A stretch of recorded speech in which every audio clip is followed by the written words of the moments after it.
Vivemos em um tempo de muitas vozes e muitas direções nesses dias de eleição presidencial. Certamente essa eleição mais importante desde a redemocratização do nosso país. As eleições desse ano são provavelmente uma das mais polarizadas da história e é inevitável entrarmos em assuntos de política no nosso dia a dia. E nesse sentido, estou gravando esse vídeo para te orientar como seu pastor, para que as ovelhas desse rebanho não sejam levadas de um lado para o outro por todo o vento de filosofias e doutrinas. Muitas pessoas têm me questionado: pastor, não vai se posicionar? Pastor, qual é a posição da igreja? Pastor, qual é o seu partido político? Nós já estamos posicionados em Cristo.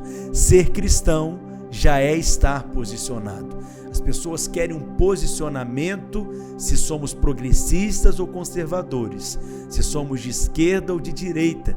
No entanto, não tomamos parte de nenhuma dessas ideologias como igreja. As pessoas, consequentemente, nos acusam de sermos isentos ou neutros. Mas qual posição maior alguém poderia tomar do que ser uma voz profética, ser sal e luz no meio dessa geração? Muitos vivem nesse dilema. Será que não precisamos ensinar mais sobre política? Será que não temos de transformar nosso púlpito em um espaço para falar sobre política? Eu creio que não. A tarefa primária da igreja é evangelizar, é levar as pessoas ao conhecimento de Deus e do Evangelho. Feito isso, deve-se ensiná-las a viver como povo de Deus na vida da igreja. A igreja não está aqui para reformar o mundo, pois o mundo não pode ser reformado. O nosso trabalho é tirar os homens da escravidão do diabo e conduzi-los ao reino de Deus. Não estamos aqui para reformar esse mundo, mas para trazer o mundo vindouro. Nunca se esqueça de que sua pátria está nos céus.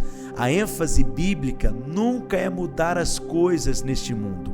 O mundo jaz no maligno, não importa o país, nem o sistema político, porque tudo está imerso no maligno. A Bíblia não trata a respeito de nenhum sistema político ou econômico. Certamente não é função da igreja revolucionar a sociedade e mudar o seu sistema político. Não estamos aqui para fazer nenhum tipo de revolução política. Você não vê Jesus nos evangelhos com os discípulos levantando cartazes e com gritos de fora César. Não há nenhuma orientação bíblica para que mudemos a sociedade ou façamos uma revolução política. A verdade bíblica é que a sociedade muda se o homem for transformado. Nós mudaremos o mundo, mudando coração por coração. O que aconteceria se cada um amasse o seu próximo como a si mesmo? Certamente não haveria, por exemplo, desigualdade social e a opressão social. Assim, a ênfase bíblica é na mudança do homem e não na mudança de sistemas políticos. Certa vez, um homem estava no seu escritório envolvido com muito trabalho, só que ele não conseguia trabalhar porque o seu filho pequeno queria sua atenção o tempo todo. Para distrair o menino, ele pega uma imagem de um globo terrestre e recorta. Em seguida, ele pede que o seu filho consertasse a foto do globo, montando aquele quebra-cabeça. Para o seu desânimo, pouco tempo depois o menino já havia completado a tarefa. E o pai pergunta: como que você conseguiu montar tudo tão rápido? Ele pergunta e o menino responde: foi simples, eu percebi que no verso do papel havia uma fotografia de um homem e quando consegui formar a imagem do homem, o globo também estava consertado. Essa é a verdade bíblica. O mundo só é transformado quando o homem é transformado, e isso é por meio do Evangelho. Romanos capítulo 1, verso 16, Paulo diz: pois não me envergonho do Evangelho, porque ele é o poder de Deus para a salvação de todo aquele que crê. Portanto, o nosso alvo é ganhar vidas. Isso é incompatível com um posicionamento partidário e ideológico. Se como igreja defendemos uma posição política qualquer, perdemos aqueles que são da oposição. mas ambos precisam de salvação. Se a igreja assume uma posição de esquerda, o pessoal da direita vai achar que não há lugar para eles aqui. Se assumirmos uma posição de direita, o pessoal da esquerda vai dizer que somos reacionários e também não ficarão aqui. Por causa de escolhas políticas, pessoas poderão se perder. Nosso alvo não é defender um partido ou uma ideologia, mas levar as almas para o céu. Se você é de direita ou de esquerda, isso é uma opção sua, uma escolha pessoal sua. Não atribua valor espiritual a isso, porque não existe sistema ideológico, político ou econômico perfeito, e muitos colidem frontalmente com os valores bíblicos e cristãos que cremos. Eu sei que o comunismo caiu porque não era um bom sistema, mas não fique pensando que o capitalismo é algo celestial. Não é função da igreja defender nenhum sistema. Esse não é o nosso propósito, nem o nosso chamado, mas pregar o evangelho de Jesus Cristo. Ser liberto do diabo e do pecado é o que importa. Ter a vida mudada pelo novo nascimento é a verdadeira revolução do evangelho. Se o homem é mudado, o mundo é mudado também. As outras relações são todas transformadas quando você de fato é livre no espírito, e isso é algo que só a igreja pode proporcionar por meio do evangelho. A igreja não deve se posicionar politicamente, porque não existe sistema político perfeito. Somente quando Cristo vier é que teremos o reinado da verdadeira paz. Se cremos que a igreja, como instituição, não deve se posicionar politicamente, o que dizer do crente individualmente? Individualmente, meu irmão, você tem toda a liberdade para falar sobre política, para falar sobre o seu candidato, para se filiar a um partido político e votar exercendo o seu direito como cidadão, individualmente. E como cidadão, você tem alguns deveres. O primeiro dever é orar a favor daqueles que estão investidos de autoridade. Precisamos orar pelos problemas que afligem a sociedade, precisamos orar pelo nosso país e orar para que não haja impedimento para a livre expressão e a pregação do evangelho. Eu sei que muitos acham que a oração é um tipo de nação, mas a verdade é que quando oramos em unidade, o poder de Deus é liberado e as circunstâncias mudam.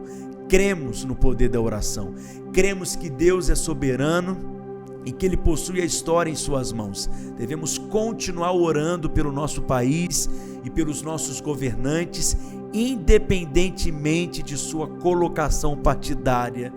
Isso é o primeiro dever de todo cristão como cidadão. O segundo é de votar. Devemos votar, mesmo quando a nossa escolha é entre o menos pior de dois males. Eu sei que muitos veem o voto apenas como um direito, mas para um cristão é um dever. E o terceiro dever do cristão é de se educar, é de se informar.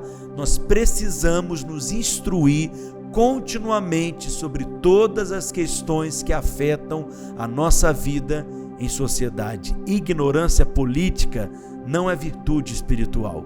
E o quarto dever do cristão, caso possua esse chamado, essa vocação, é o de se candidatar a cargos públicos. Na verdade, esse é um direito de todo cidadão. Não há nada de errado que cristãos aspirem por posições de liderança política. E eu creio que, como igreja, não devemos nos posicionar partidariamente, mas os membros da igreja podem fazer isso individualmente. Cada membro pode exercer atividade política, mas nunca em nome da igreja ou em nome da fé. Agora, eu quero te advertir sobre alguns pontos relevantes dentro desse tema de política. Primeiro, a base da nossa comunhão é Cristo e não uma ideologia ou um partido político. Nós devemos preservar a unidade do Espírito. E não é por meio da opção política que se define um verdadeiro cristão. O padrão bíblico de aceitação na comunhão, na vida da igreja é: Cristo aceita essa pessoa em seu corpo? Se a resposta for sim, devemos nos acolher mutuamente. Na vida da igreja, nós preservamos a unidade. As eleições irão passar e a vida da igreja irá continuar. Então lembre-se da frase de Agostinho: no essencial, unidade; no não essencial, liberdade; mas em todas as coisas, o amor. Nós amamos e por isso toleramos as nossas diferenças. Segundo ponto, não usamos dos espaços e ambientes da vida da igreja para propagar uma ideologia ou ênfase partidária. Portanto, não discutimos questões políticas nas reuniões de célula, nos nossos cultos, no púlpito ou nos grupos do WhatsApp que estão relacionados com a vida da igreja. Esses não são ambientes apropriados. O nosso único propósito e chamado é edificar a igreja, falar de Cristo e da obra consumada do Calvário. Terceiro ponto que eu quero destacar é que no momento de você escolher o seu candidato, é muito importante observar se o mesmo defende ideias que se harmonizam com os princípios da palavra de Deus. Mas que princípios são esses, pastor? Eu vou mencionar pelo menos 10 princípios que você deveria observar ao definir o seu voto.